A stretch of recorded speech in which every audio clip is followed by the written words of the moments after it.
This is really interesting. We talk about the league putting in rules to, I guess, assist players to play more games during the regular season because load management's a big deal. Back to backs, 3 and 4 nights. There's a consciousness that the best players in the world want to conserve themselves for the playoffs, and they need to have adequate rest.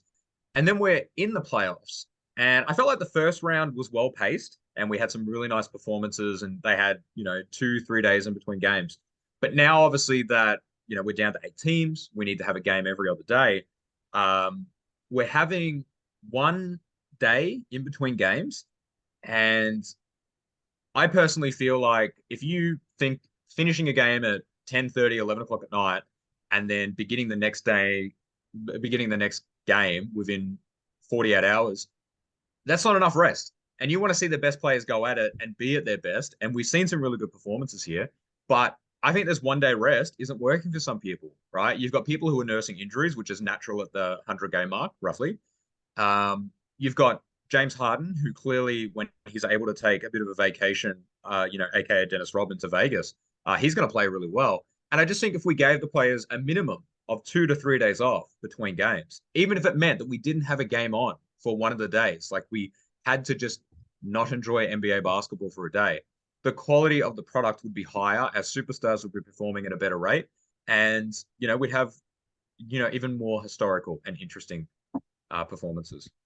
You mentioned that you have not brought your whiteboard along for this take, where you could draw out some graphs for me and all our viewers potentially to fully grasp what you're trying to do here, Nick.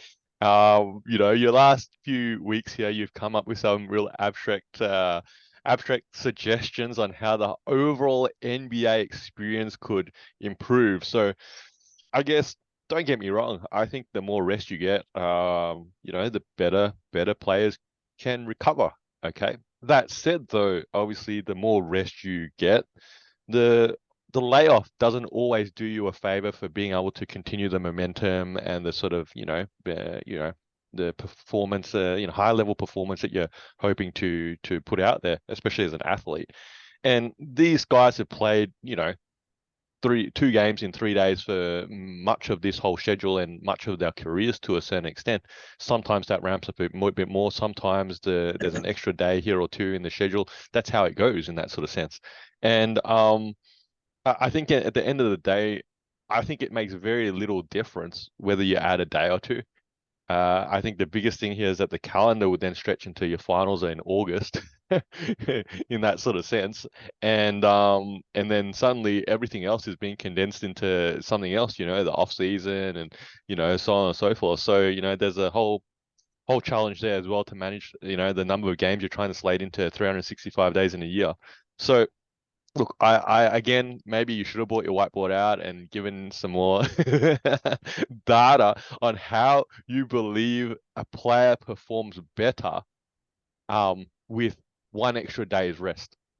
Maybe that's really what you're saying. If you're saying if you gave a player one extra day rest, they would perform this much better.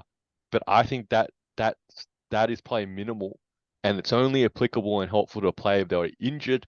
Could Jimmy Butler say have an extra day to rehab his ankle, or could one of these other players have an extra day to rehab an injury? Yeah, absolutely. But it only does injured players a favor. I think I think you're expecting a lot out of a man who doesn't do this as a full-time job. Um, my job, or at least, maybe we're doing a role clarity here on recording, but I feel like I come up with the ideas, and if there's traction, I'm happy to prove them. Um, so maybe that's an extension anyone is viewing. It's like, would you like me to back this take up? I'll happily do it if we could get a barometer of 10 comments or 100 likes or something like that. I'll happily back this So, up so if, just to be clear yeah. here, so formulating your whole take here, and you'd like someone else Yep. to do the research because I get it, and I No, no, don't, no, I no, don't, no, no. I'll do the research if I can get engagement. That's what I'm going on.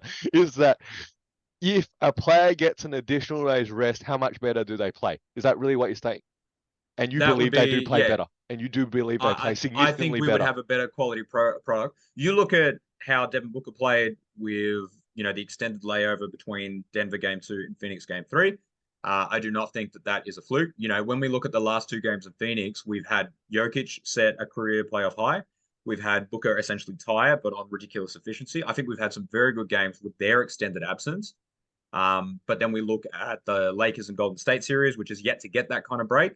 And we're watching them just blow out each other, right? Because one team rocks up and it's like, okay, this is their night. We have to rest. Why overexert? We need to throw away the game. And I think that's where you're not seeing the competitiveness because of the lack of rest. This is Two Guys with Spare Time. I'm Fowles, this is Nick. You're probably a basketball fan like us, so hopefully you can throw us an assist and giving our video a like and subscribing to our channel. And if you got thoughts, feelings, or even some suggestions, please put them down in the comment section below. And thank you for using your spare time to watch us in our spare time.